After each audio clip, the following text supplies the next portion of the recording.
ikot-ikot ka lang. Ikot-ikot ka lang. Ay, ano yun? Nalaglag.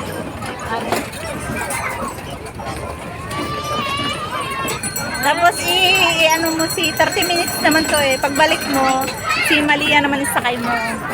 Ganun. Kaso hindi ka na makakapag-video. Susundan ko na lang kayo na bibidyohin. Pagbalik doon, ako magdadrive. Tapos pagbalik nyo ulit, ikaw na mag-drive. Si Cassie naman ang ano.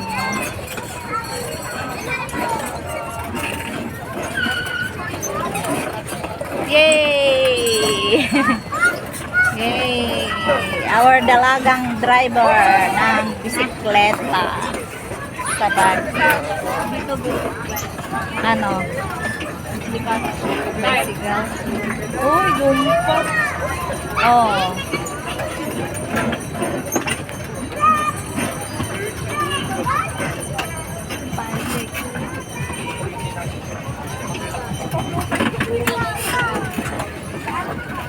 Ako na?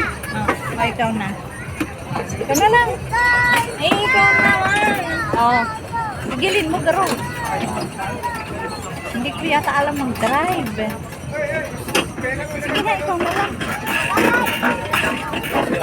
Okay, nalaglag. Nalaglag ang kanilang pera. Yay!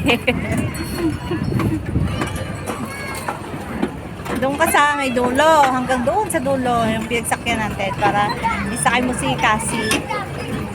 Basta sabihin mo nga kumapit lang siyang mabuti. Pwede, meron palang pang malalaki. Oo, apat. Pwede pala yun.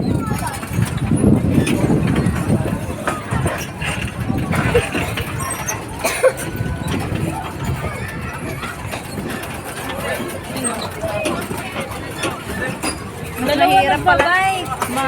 Mahirap palang i-drive yun, no? Yung isa lang ang nag-drive. Tapos dalawa yung nagpe-pedal. At least makapag-pedal si Ups! Sorry!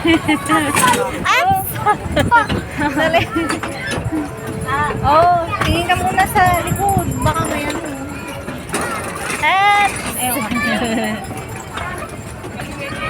Hindi kaya tatalon si Cassie pag kayo lang dalawa. Sana si Cassie, kunin ko. Ayun si Papa. Gumilid ka doon para makuha mo si Cassie.